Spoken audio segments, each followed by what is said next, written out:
we are entering Glenwood Springs, Colorado.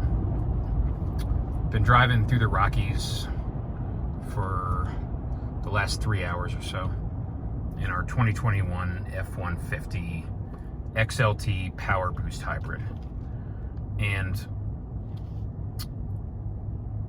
you know, once again, we have been extremely pleasantly surprised by this thing.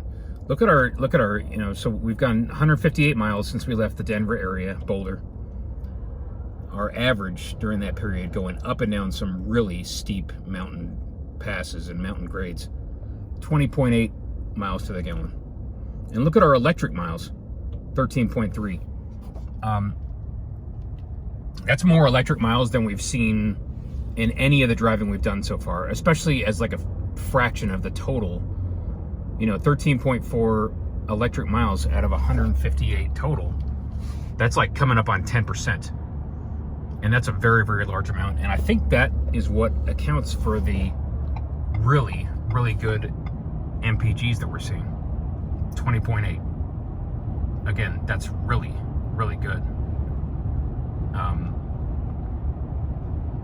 In the last 2 days, you know, 2 days ago we drove from Michigan to Iowa City, and it was completely flat, and we got, I think, 20.5, 20.6 over the course of those 2 days. Yesterday we went from Iowa City to Boulder, Colorado, and that was a lot less flat, you know, a lot more sort of gently rolling hills, you know, slight inclines, you know, up and down a little bit, and then a ton of wind because of all that weather that was hitting the Midwest and the Southeast, and we were just sort of to the north of it, but we had a ton of wind that we were dealing with, and we got, I think, like 16.5 mpg, miles to the gallon, yesterday over the course of 800 miles. And we weren't sure how well this thing would handle the Rockies in terms of being able to handle. We knew it would have no trouble getting up the mountains because it's got a massive amount of power in the PowerBoost. What they call the PowerBoost, which is just an EcoBoost 3.5 twin turbo hooked up to a 50 horsepower electric motor and a hybrid battery. We knew that would have no trouble getting up the mountains. What we weren't sure about is how well it would get down the mountains. If it was going to try to just turn off the engine like it does typically when it's coasting, and, you know, let the electric motor try to provide the majority or the entirety of the engine braking as we came down these really steep mountain passes. And what we discovered was super interesting, and was that the first thing the truck tried to do was electric braking. With the engine off, it tried to hold the vehicle at whatever speed you set the cruise at. It tried to hold the vehicle at, you know, 60 or 65 or whatever speed we decided we wanted to go. And it was really good at that. But what happened was that after a certain point, the electric motor had fully charged the hybrid battery, and which doesn't take much because of how small a battery it is. And after that, there's no more electric braking you can do because there's nowhere to put that energy. The battery's full. And so at that point, what we saw was that the engine switched back on, and it started providing conventional engine braking like you do with a regular gas engine. And as usual, the computer was working with the transmission to pick the right gear. It would be in like 8th gear at 2,500 RPM, or it would be in like 6th gear at like 3,000 or 3,500 RPMs. And it would be providing tons and tons of engine braking in, even going down, I think it's a 7 or 8% grade, I think 7%. It had no trouble holding the truck at 60 or 65. No trouble at all. And it gives you that confidence that you're just not going to have to worry about it trying to get away from you and trying to, you know, become a runaway truck and then go off the side of the room. Not what you need going through the Rockies. But to our surprise, the MPGs that we're hitting are stellar. I mean, they're outstanding. You know, I think we saw like 12.5 for the first stretch of our drive today, and that was basically getting onto I-70 and going straight uphill, a little bit of downhill, but mostly uphill, all the way from 5,000, 5,000, 5,500, whatever Denver is, whatever elevation Denver and Boulder are, all the way up to 11,000, which is where the Eisenhower Johnson Tunnel is sitting. And in 27 miles, you gain like 6,000 feet in elevation. And so, yeah, our mileage for the first part of the day, it was like 12. But then once we got up to the top of that first pass there, I don't know if that's Vail Pass or whatever pass that is. And then you go down into Vail, you go up and down a little more, you go through Eagle, and now we're through the White River National Forest and we're into Glenwood Springs. You know, we're doing a lot of going up and down and up and down, steep rises and steep drops. And so when you're going up, yeah, you're burning a ton of gas, but when you're going down, this thing is coasting with either the engine off or with conventional engine braking, and it's regenerating a lot of electricity on the downhill, and then it's using that electricity on the uphill. We're not going a steady 80 miles an hour, and so we're not losing the kind of energy to normal, typical drag that we were yesterday. You know, our speeds are usually somewhere between 50 and 65 and 70. You're not hitting 80 in the Rockies because that's kind of stupid. You know, there's enough curves and enough like steep drop-offs that you don't want to get it up to 80. And there's something else that's happening, which is that, you know, this high up, the air is thinner, and there is a chance that the amount of drag the truck is facing, the amount of wind resistance, like aerodynamic drag, is less. Like maybe it's substantially less than what you face at sea level. We haven't read too much about that, but you know, the results are what you see there. 20.9, almost 21 miles to the gallon, going highway speeds, not trying to, you know, hyper mile and take it slow. We're doing much, much better than we did yesterday, going up and down through the Rockies. Again, we suspect a lot of it is because the electric motor is getting the chance to take a lot of speed out of the vehicle, turn it into electricity on the downhill, load up the battery, and then release it when we go back to the uphill shortly afterward. And so you see, out of 166 miles driven, 13.4 is pure electric. That's not even electric assisted. That's pure electric, with the engine switched off and just the electric motor driving it.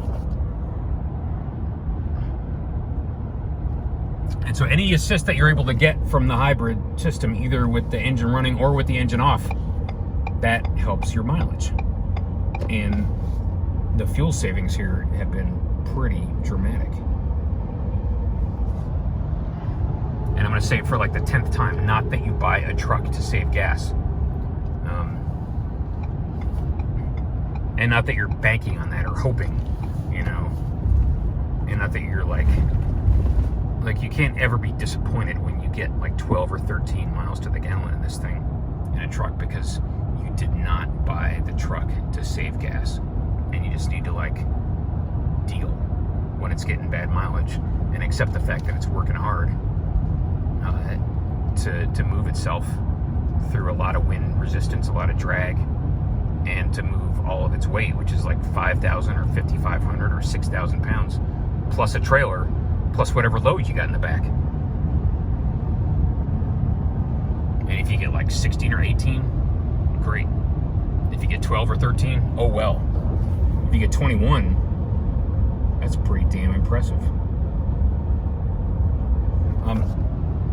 We just saw it on the news or on another channel, they were talking about a video where they saw the new electric F-150 for the first time, and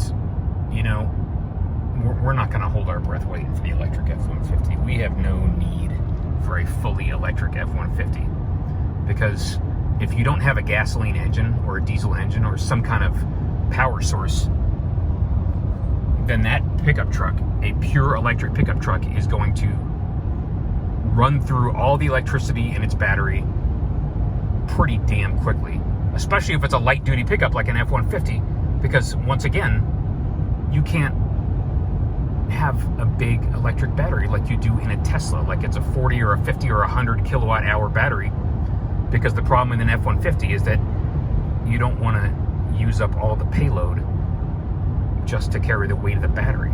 So that truck, we think, is going to be pretty heavily compromised, and you're not going to want it if you do a lot of towing, if you do a lot of road tripping, if you're trying to, every now and then drive 800 miles a day when you go cross country.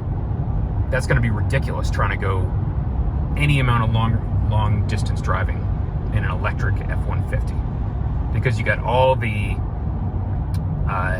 downsides, all the drawbacks of an electric vehicle that cannot generate its own electricity, combined with the fact that you're driving a pickup truck with a massive amount of aerodynamic drag, combined with the fact that you're driving a light duty pickup which does not have a ton of payload that it can spare to carry a big heavy battery.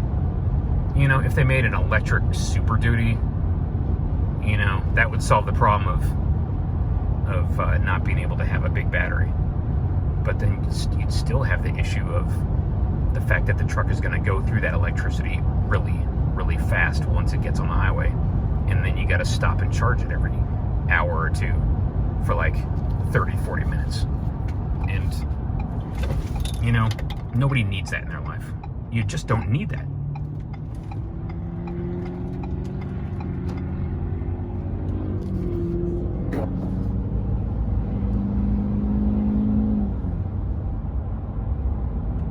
Miles to the gallon. What are you going to get out of driving an electric pickup truck? Okay, yeah, you're not paying for gas, but you're still paying for that electricity somehow or other. These charging stations all over the country, most of them aren't free. The Tesla isn't even free to charge unless you've got an older one with lifetime supercharging. We got an older Tesla and it's got lifetime supercharging. But even so, do you want to waste hours and hours of your life stopping to charge the car, every 150 miles or 200 miles? Or even on the newer ones, every 300 miles? No, you don't. You need to get somewhere. You've got things you need to do. And, after driving a Tesla cross country, we got no desire to drive an electric pickup truck cross country. Absolutely no. Not in the least. That would be useful for like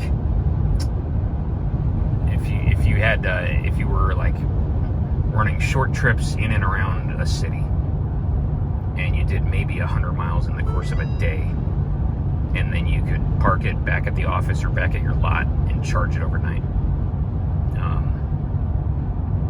But then all you've got is a short range, like, delivery vehicle. And when you want to use it to take a long trip, oh well, no can do.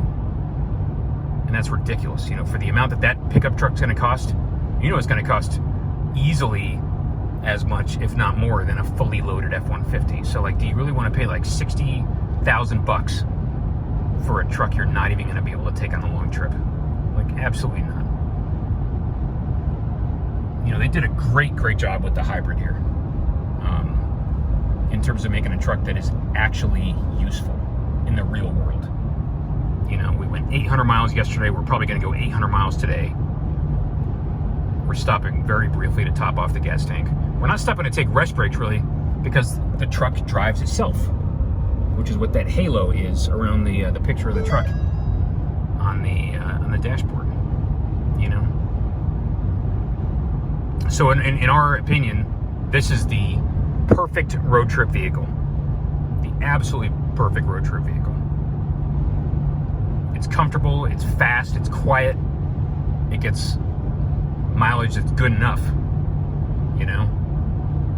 And it's got more power than you're ever going to need, and it can tow as much of a trailer as most people are going to need to take anywhere. You know, it'll tow your 18-foot, 21-foot boat, no problem. Some people have it towing like we've seen pictures of people towing a 25, 26-foot boat in their F-150. That's getting a little bit big, you know. You might want a Super Duty for something that size. But for like a camper, you know, a little 20-foot camper, for like a 12-foot, 15, 20-foot utility trailer, the F-150 is perfectly suited for that type of work.